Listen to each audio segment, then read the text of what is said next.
Gittin Daf Samach Dalid contains two completely separate sugyas. They both begin with a Mishnah. So the Daf begins with a Mishnah discussing what we need to do to establish the truth of a woman being divorced through a shliach lekabbalah. And the Gemara will discuss if you have three different people saying potentially three different things, the husband, the wife, and the shliach, who is believed and under what circumstances. Then we'll get to the second Mishnah, which will discuss from what age is a woman able to be makabel her own get, what age is a father makabel for her, and what situation, what sort of health does she have to be makabel her get. So let's begin. The first Mishnah discusses simply a woman made a shliach lekabbalah. That shliach lekabbalah then officially went and received the get, and she was divorced, and then he tore it. The Gemara explains he tore it because we're talking about b'shas hashmad. It was dangerous to keep halacha, and therefore he did not want to leave the evidence of them following this halacha around. Now, therefore, our question is, how can we prove that she's really divorced? So the Mishnah says you need two sets of witnesses. You need a set of witnesses to show that knows and can establish that the woman made him a shliach lekabbalah. You need a second set of witnesses to establish that he received, that the shliach lekabbalah received the get from the husband. Now, it does not have to be different witnesses. It could be the same witnesses doing both, or it could even be three people, one for both, and different witness combining with that one for each of the two testimonies. But these two things have to be established. So now we begin the Gemara, which discusses the concept of a shlish. Shlish is a third person, a third party to a dispute. And this concept of a shlish comes up across Shas, and there is a certain amount of trust, a certain amount of faith that we have in a shlish because he's independent and because we seem to have trusted him and he has certain abilities. So there's a couple of factors to consider when we consider the trustworthiness of the shlish. First of all, could he have accomplished what he's claiming on his own? Would he have a migu? Second of all, the fact that somebody put the object in his hand, he's holding on to something that was entrusted to him. That means that somebody showed him trust. That person can't now say, I don't trust him. Now, that might only be if he's holding on to what it is that was given to him. Another thing to consider is it up to the person who trusted him to trust him? If it's a question of Isser or Heter, it's not about him trusting. We don't care if he trusts or if he doesn't trust. We have to establish the reality of what happened. So these are a couple of things that we have to think about as we discuss the concept of a shlish. So let's begin the Gemara. The Gemara says if you have a situation where the husband gave a get to a shlish, to a third party, to a shliach, and now the shlish is holding it, and the husband and the shlish dispute why it was given to him. According to the husband, he did not give it to him to divorce his wife. He just gave it to him to hold. He wanted him to watch it for him.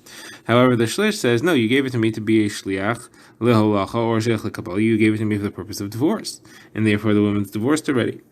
So, who do we believe? So the Gemara says Machlokes Rav Huna and Rav Nachman. Rav Huna says you believe the husband, and the reason is that we're talking about a situation where the husband and wife are in the same city. If the husband wanted to divorce his wife, he would have just gone to give it to her himself. Why did he give it to the shlish? That shows there's a certain trust that the husband has. Now, that's Rav Huna's opinion. Rav Chisda says, no, the shlish is believed, and this is something which we find across Shas, that a shlish is believed, a third-party individual is believed, and the reason is because the husband has trusted him by putting the get in his possession. He's given him power, and therefore he's trusted him. Now, the Gemara has a kasha. Rav Abba asks that we have a brayso that says that if a person admits to something that is like 100 edim, he himself testified against himself, that's as good as 100 witnesses, and a shlish is better than both of them. It's better than a person trusting. It's better than a person's testimony against himself, and it's better than 100 witnesses. It's better than both of them. There's absolute trust in the third-party individual. Now, what's the case? The brayso continues. This one says one thing. The shlish says something else. You believe the shlish. So you see clearly you believe the shlish. How could Rav Huna say that you believe the husband and not the shlish? So the Gemara answers, this is very different a situation. Here we're talking about money. And we have the factor of mechila.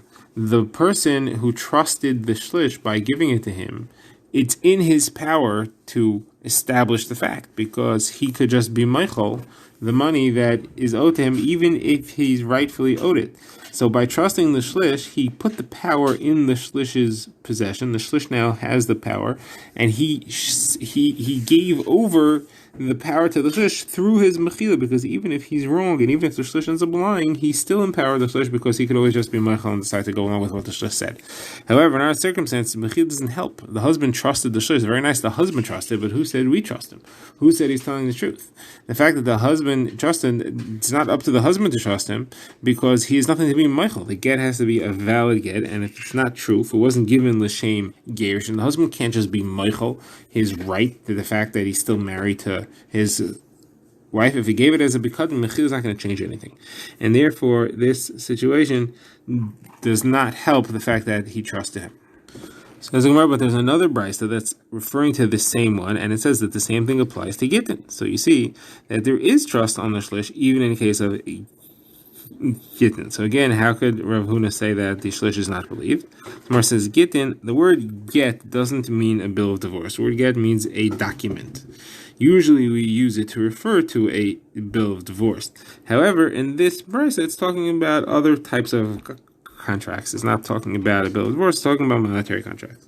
So there's another brisa that says, and the same applies by contracts. Obviously, if you use the word shtaris there, which is what's used for contracts, when it says Gittin, it's not referring to monetary contracts, it's referring to bill of divorce. So says, no, it's not a proof. These are two different brises. One called it shtaris, and one called it Gittin, and they're both referring to the same thing. It's not like it was the same brisa that used the word Gittin and shtaris. If that's what would have happened, then you would have said, well, it can't be referring to the same thing, so Gittin obviously has to mean divorce documents. But it's two different brises, so you can't prove what one means from the other. Umar now wants to bring a proof to this question from our Mishnah. The Mishnah says that you need two pairs of Eidim to establish that the woman's divorced through a shliach Kabbalah, one that she made a Mashiach, and the other that the shliach actually received the get from the husband. Someone says, why do you need that? Why don't you just believe the shlish? According to Rav Chizd, you could believe the shlish. The shlish is saying that he was made a shliach and he received the get. That should be enough for us. So the answer is no. The special trust of the shlish is only because he's holding the get and he could do what he wants with it. He could go ahead and give it to the woman. He could establish. He could make her divorce because she could once she has the get, she can. That's enough proof that she is divorced. She doesn't need anything. So he could just give her the get, and then he will accomplish that which he's saying. Obviously, because he could do that, he must be telling the truth now when he says that it worked a different way, that he received it from the husband and he was a sheikh le Kabbalah. So the Gemara says, in this case, there is no special trust to the shlish, because the shlish is not holding the get. We said that the get is torn. If the get is torn, then he can't just go ahead and give it to the wife. Even if he's holding the pieces, he can't give it and he can't accomplish what he's saying any longer, and therefore he's not trusted. So Gemara says that works for the trust factor that she made him a shliach. However, as far as trusting him that he received the get, you see he's holding the pieces. He definitely received the get. Why do we have to bring witnesses for that? So my answer is, this is Rabbi Lazar. Rabbi Lazar, we've seen throughout the Masechta, holds Edi Misti Karti. You need to have witnesses see the giving of the get from the husband to whoever is receiving it on behalf of the wife, or from whoever is giving it on behalf of the husband. In this case, it's the husband to the Sheikh Kabbalah. You have to have the witnesses see that in order to establish the gerushin. That's what makes the divorce actually happen, and that's why the witnesses have to be there. Now, the Gemara here notes, as we said before, that the reason it's torn is because it's a shas hashmad.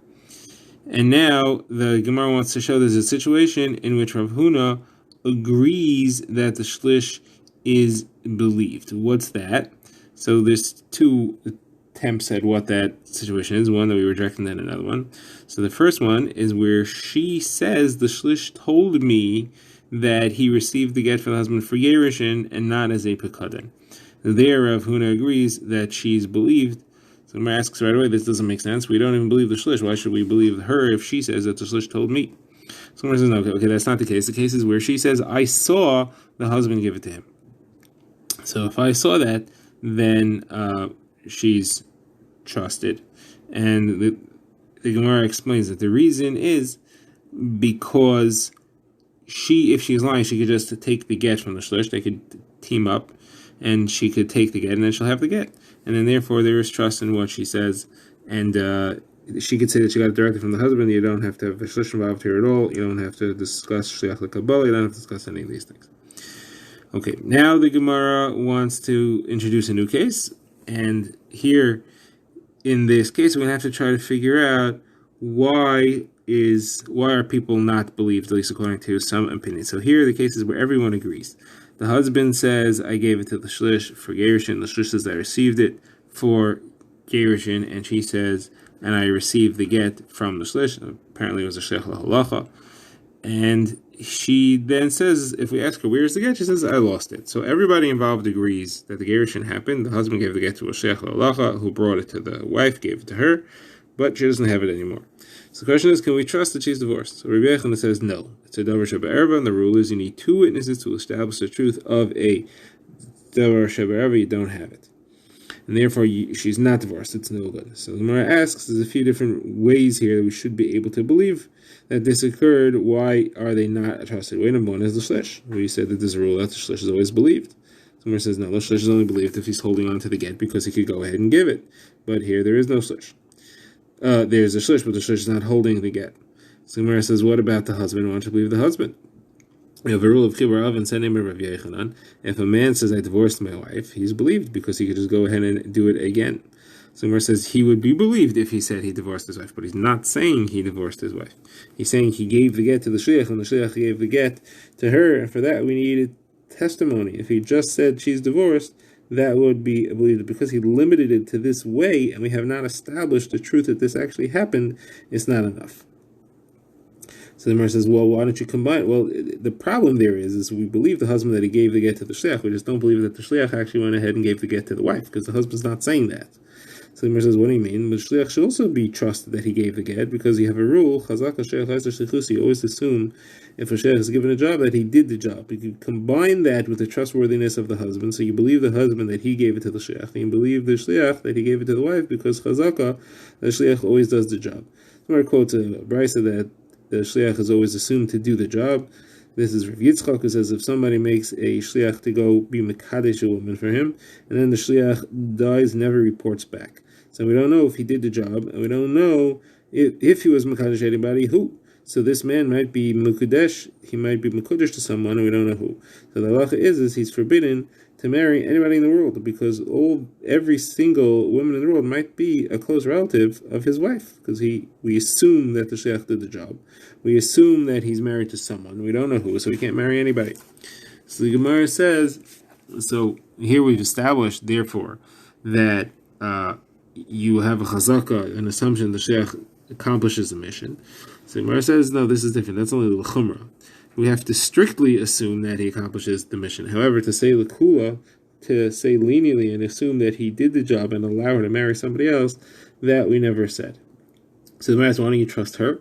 Like Rav Hamnuna's halacha. Rav Hamnuna says, if a woman says to her husband, you divorced me, she's believed because she would not have the chutzpah to say that if it wasn't true. So she's saying that she is divorced, so she should be believed also. We said, woman is trusted to say that. Someone says no, she's only trusted when she's going against everybody, because she wouldn't have the chutzpah to say you're all lying, and she's the one who's lying if it wasn't true. But here they're agreeing with her, so she'd be very happy to say it even if it wasn't true. She doesn't have nemanis for that. Now we begin the next Mishnah and the second sugya of the daf, and here we have two independent sugyas within this Mishnah. The first is, what is the age of a nara who is makabel the get for a nara? So as a background, a kitana is a girl from the age of 12 and under. She does not have the das to accept a get for herself. Her father, who is the one who could get her married in the first place, can also be makabel the get on her behalf, and that's if she's divorced by her father receiving the get from her husband. If she's above the age of 12 and a half, then she's an adult and she can do everything herself, and her father has no power. Question is between the age of 12 and 12 and a half, which is what's called a nara. It's kind of a middle stage. Who receives a get for her? So the Tanna Kama says they both can, either one. And Yehuda says you can't have a situation where there are two hands for one person, meaning two people that could receive the get. It's only her father can, and not her. She's still considered to be a child in that respect. Now the second halacha in the Mishnah is, from what age can a woman be makabel her own get, and what level of functionality? So the Mishnah says she has to be able to guard the get and not lose it. If she can't guard the get, if she's going to lose the get and she can't hold on to it, then she's too dysfunctional to receive the get for herself. If she's a ketana, she has to wait till she grows up, or if she has a father. and if she is a shota that she cannot, then she has a problem being legally divorced. Now the Gemara discusses the first halacha. The Gemara begins. The Gemara says, "What is the machlokas about? Whether or not the father could receive the get, as well as she herself." So the Gemara says that the Rabbanan say when the Torah discusses that her father has a yad with her, the father's giving her an extra hand. When she grows up, she gets an extra hand besides her father's. So she has two hands, and that's what the pasuk means. And Yehuda says, no, when the father's hand is there, she doesn't have any hand. She doesn't have any ability to receive. It's only when the father's hand departs that her hand is functional and she can receive. Now, as far as the second halacha about being able to guard the get, the Gemara quotes a brisa. The brisa says, from what age can a ketana be divorced? When she is old enough to guard the get, she can be divorced to it. If she is not know to guard the get, she cannot be divorced. What is the definition of old enough to guard the get? So here the brisa says something puzzling. It says anyone who watches the get and something else. So what does that mean? So it means that she watches the get, and if she loses the get, then she watches something else instead of the get. So the says, what? That doesn't make any sense. That's a shota. That's a complete shota. That's not functional. If you lost the get, why would you watch something else? There's no point in that. So Rav Huna bar Menach says the name of Rav Acha Ravika, it means something else. It means no, that she can tell the difference between the get and other things that look similar. She's able to identify what a get is and the importance of it and keep it separate and guard it as opposed to other things. Obviously, if she can't tell the difference, then she won't be able to give it its proper significance, and she won't guard it from being lost as is needed. Now, the Gemara goes into a similar sugya of how old someone has to be to do other things. Here we're going to discuss, can he be koneh and can he be zoche for someone else? A kinyan is that he takes possession of something and it belongs to him.